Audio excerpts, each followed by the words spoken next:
One of the families that I helped last year decided to move back to California.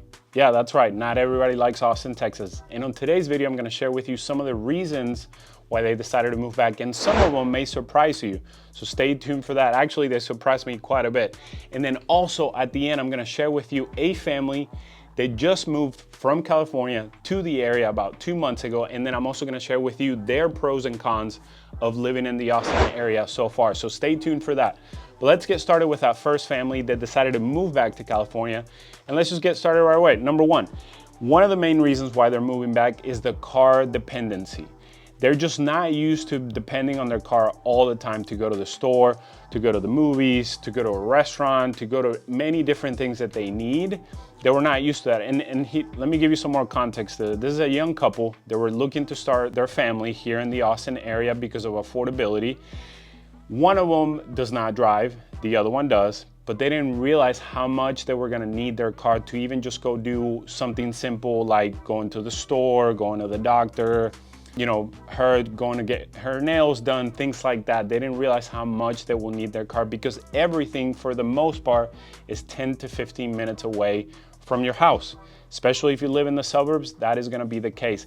Even though we talked about this during our initial visit, that we usually do a Zoom when we do that, we talked about all these things that they had questions on, what it's like to live here. They still made the move, but this is the number one reason they decided to move back, because they're used to having a lot of public transportation where they live in California, a lot of accessibility to stores, to everything that they need within walking distance. So that is definitely something to keep in mind. If you're coming from a place that's very walk-in friendly, that has a lot of public transportation, Austin, Texas is not it. Unless you live downtown, Austin, Texas is not the place for you. You are gonna depend on your car.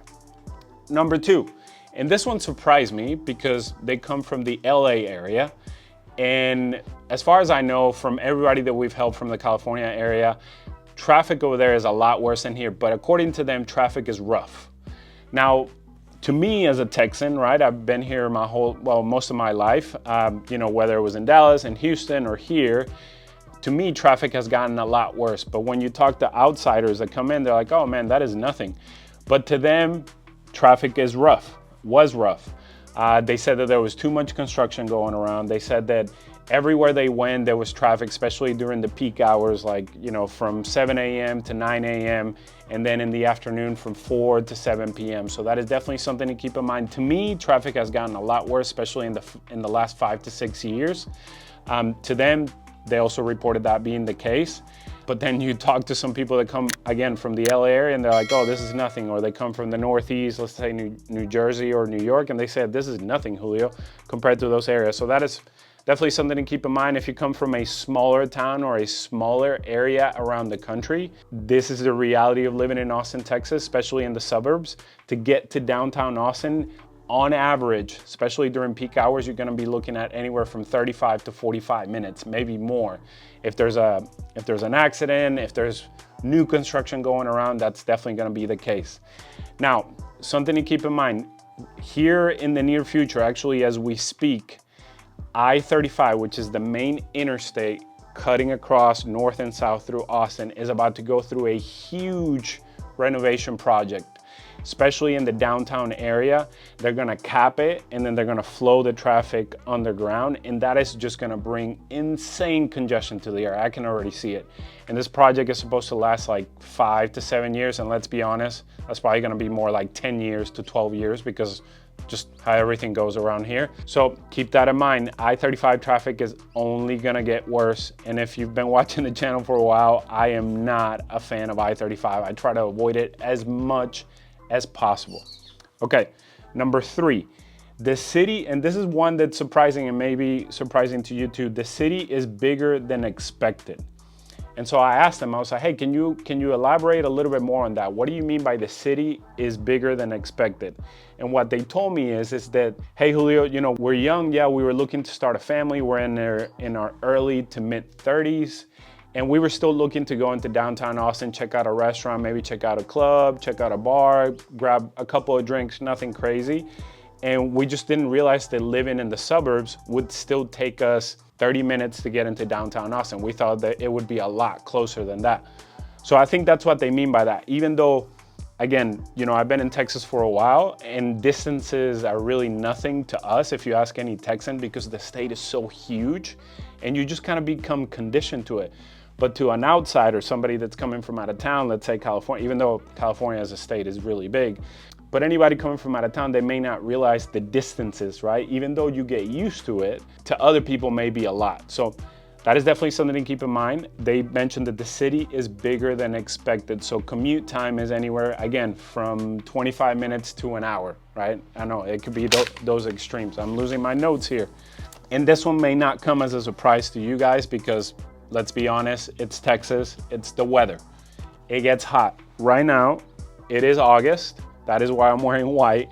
I'm outside with this beautiful view right here. This is Lake Georgetown, one of my favorite lakes around the area, because look at this.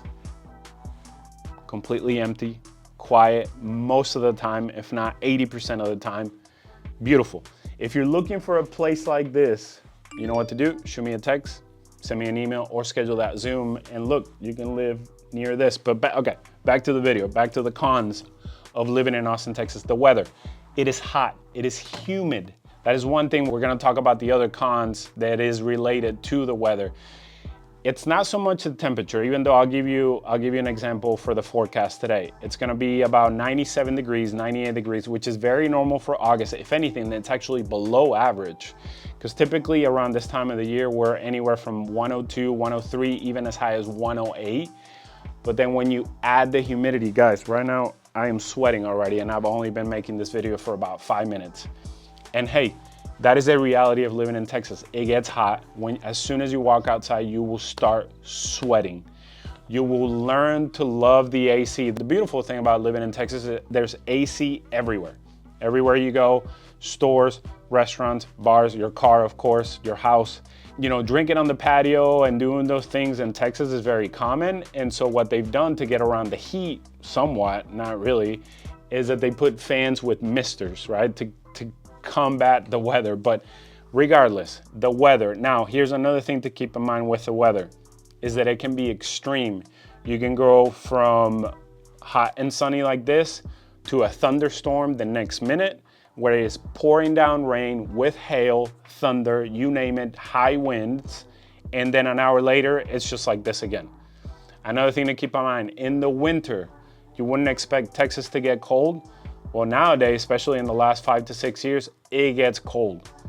If we go back to 2021, we had Snowmageddon, or as we call it, Snowvid.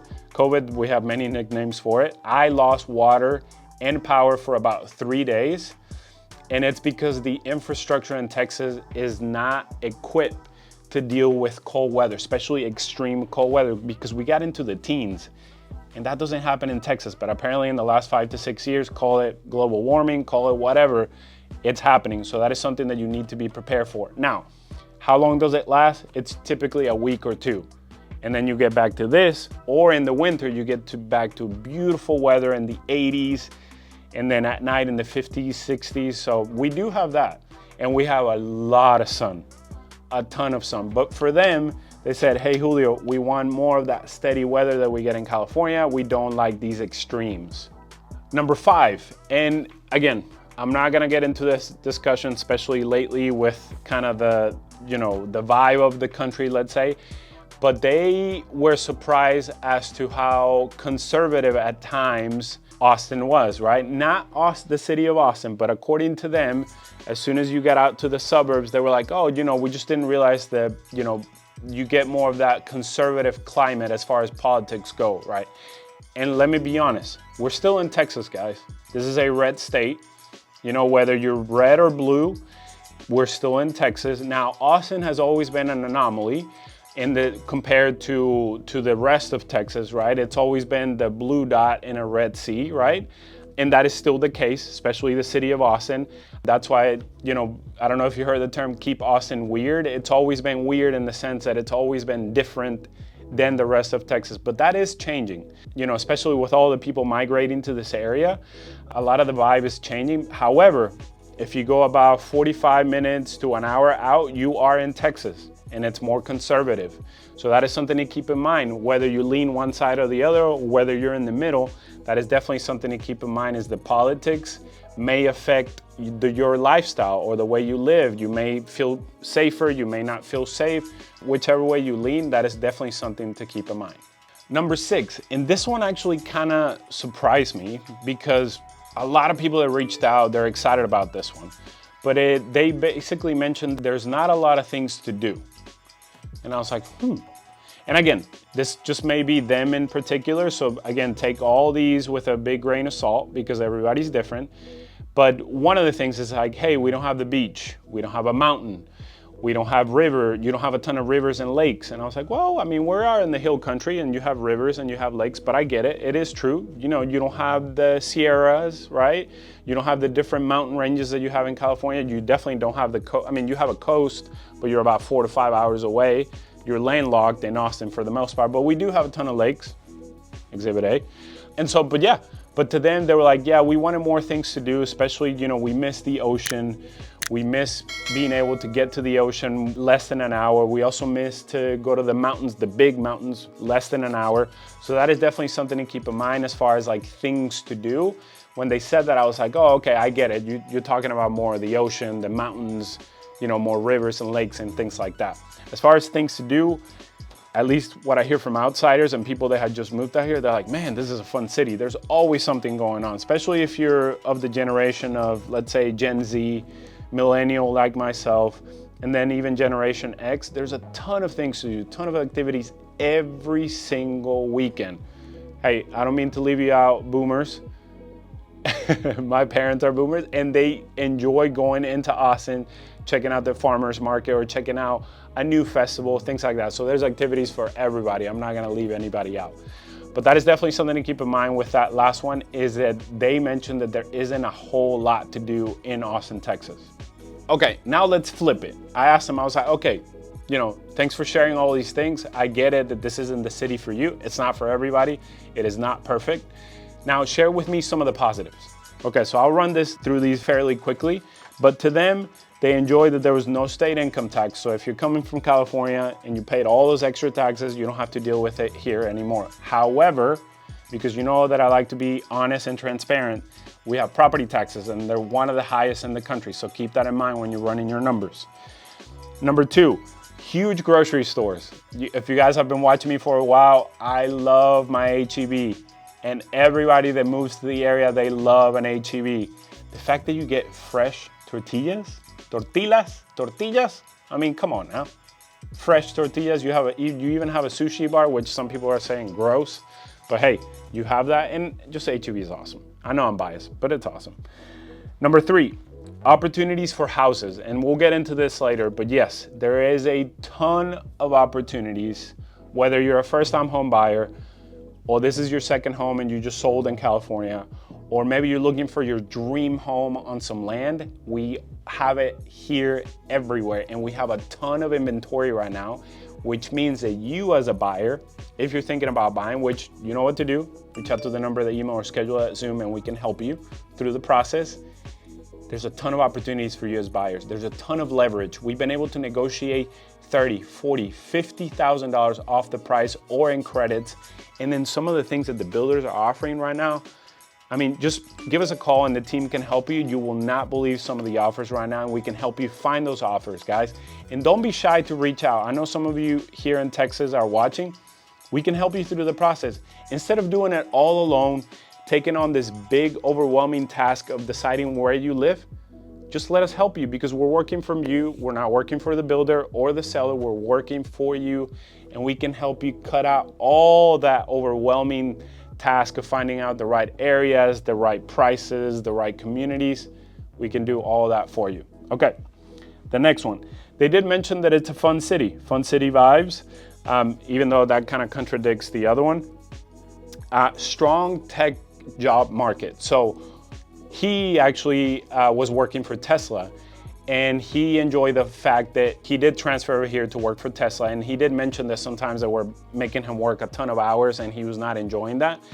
But he was reassured that he could find any job that he wanted in Austin because of the tech jobs here in the Austin area. You know, I think it's known for the new Silicon Valley or something like that.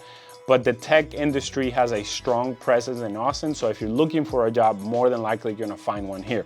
And then lastly, they mentioned it is an amazing food scene. And I've gotten 50-50 comments, especially people coming from California, that said that the food scene here is amazing. And some are like, nah, man, this is nothing compared to California. To me, being local, you have a ton of new restaurants opening up, I feel like every single week. And if you are a foodie just like me, especially sweet, I love a sweet, you will definitely find your whatever you're looking for. Now, let's go on to this other couple that just recently moved here. Let me give you some context. This is also a young couple looking to start their family. They're in their, I think, mid to late 30s. He works in healthcare. She stays at home, taking care of the family, taking care of the dogs. And this is, I asked him, I was like, hey, please be honest with me. They just moved here about 2 months ago, 3 months ago. Please be honest with me. Give me the pros and cons of moving out here, what you love so far and what you don't love so much anymore. And I'm gonna read them to you right here. Let's start out with the positives this time. No, let's go back to the negatives. Here are the cons. She said bugs. Bugs everywhere. She said that she had never seen so many wasps, there's something crawling on my foot. So many wasps, so many dragonflies, and so many spiders. I agree with that. I hate spiders. Now, one way to combat that, they moved into a brand new home, and I'm just gonna share with you the numbers here in a second. You're gonna deal with bugs and spiders moving into your house because it's a brand new house and you're disturbing their environment or their home. Of course, one way to combat that is to hire an exterminator as soon as possible, and that's what I've done. I just moved into a brand new home as well, and now it's been about a month and we're under control. But yes, living in Texas, remember when I mentioned earlier the humidity, and you can probably see it through my shirt? Bugs love that. The heat and the humidity, they thrive in it. And so that is why we get more bugs than normal in this area. And that is something to keep in mind. If you don't like bugs, but hey, that is just the reality of living here. Of course you can battle it, you can fight it, but there will be bugs everywhere. Now, let me give you some more context on this family really quickly before we get into those. And I know I just said that, but young family, they moved from California. They were paying $4,500 a month for a townhome. And I think it was around 1,000 square feet, so super small. And I get it, that's normal for California. $4,500 a month. Well, guess what? They were like, hey, Julio, we don't think we're ever gonna be able to afford a house in California. And that's why we wanna move to Texas. The home that they found, she told me she found, the very first home that she found was perfect. It is the perfect home to get started with them and their family. And their total monthly payment is gonna be $3,200 a month, guys. From $4,500 a month to $3,200 a month, a 4-bedroom, 3-bath with a loft, a patio, a backyard for the dogs and then their future kids. Think about that. Less taxes, right? Yes, higher property taxes, but less taxes. And from $4,500 to $3,200. So something to think about. Oh, by the way, if you're wondering where I'm located, check out this. Right behind me, Lake Georgetown, one of the best suburbs around the entire area. And if you want to be just like this family, make sure to reach out to the number, the email, or schedule a Zoom on this QR code, and we can help you get around views like this one. Back to con number 2. They said, hey, we had to move away from California in order to afford a home, and we had to move away from family. We miss our family. So that is definitely something to consider, guys. When you're moving from another state, you may be really excited at the beginning, but then you realize that, hey, I want to be closer to family. So you may end up moving back for that reason. And that is definitely something that you have to really think through. Or your family perhaps will move out here because you love it so much. Number 3, they were saying that a lot of the local people, like me, complain about the traffic, but nothing compared to Cali. But here's the reason that she gave me why people complain about traffic is because nobody knows how to merge in Texas, is what she said. So, and that's probably true. I think we're terrible at merging or, just traffic in general. But yes, people complain about traffic, but again, what I've heard the most from people moving from California is that it's nothing compared to the traffic over there. Okay, now back to the positives from this couple. They found me here on YouTube, just like you're finding me here. They just moved about 3 months ago now, 2 months ago. Number one positive is that they found a house quickly. And that's right, because there's so many opportunities around the area. But I think the number one reason why we were able to find a house quickly, they reached out to the number, the email, we scheduled a Zoom, we got on a call, we figured out what they wanted, and we were able to narrow down that whole learning curve, the overwhelming tasks of finding out, is this the area for us? Maybe is this area? And we helped them, me and the team, we helped them narrow it down, and we were able to find a home very, very quickly. That's what she said. Number two, we are not house broke. Literally, verbatim is what she said. We are not house broke, because why? They were renting for $4,500, guys, $4,500. I can't believe that. A smaller house, and they were able to buy a bigger house for $3,200 a month. Unreal. Number three, we found what we wanted. This is their first home, right? Remember, they're a young couple. They're about to start their family. They could not afford a house in California. They decided to move out here to afford a house, and they found what they wanted right off the bat. Of course, this is their first home. It doesn't have to check off all the boxes, but she said, hey, we found what we wanted. We have a backyard. We have a loft. We have 4 bedrooms. We have plenty of room to entertain our friends and family. We found our home. That's probably the number one thing that I enjoy the most about helping you guys out there, is that when you say we found the house, nothing better than that.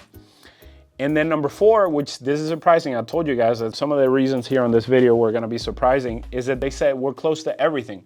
We're close to Target, we're close to Costco, we're close to the nail salon, the vet for the dogs. So you see the contrast, right? You have this other couple that moved away because they were not close to things, but then you get this other couple saying, hey, we are close to things, to everything. So take this video with a big grain of salt. What this couple may say, you may really identify with that. What the second couple said, you may not identify with this at all, or you may. And so you have to keep that in mind. And leave me a comment below. Who do you agree with? Do you agree more with the first couple, or do you agree more with the second couple? Another thing to keep in mind, they mentioned that they're close to everything. We can also help you with that. Through that whole process, am I close to Costco? Am I close to this? Where are the traffic jams? Hey, Julio, how long is it gonna take me in the morning to get to work from here, from there? Those are all the things that me and the team can help you with, so that you don't have to go through all that time of exploring, researching, and doing all these things. But again, it's a team effort at the same time, because we cannot read your mind. We don't know what you like and what you don't like. And then another thing that I recommend if you're planning on moving to the area is to take at least one trip. Come out here, we create a whole plan for you. We meet in person, and then we recommend the areas that you need to go visit. And then you can decide for yourself, is this the place for us or not? Guys, I hope you really enjoyed this video. Remember, leave me a comment below. Do you agree more with the first couple, or do you agree more with the second couple? Or anything that you have, leave me a feedback below. Until next time, adios.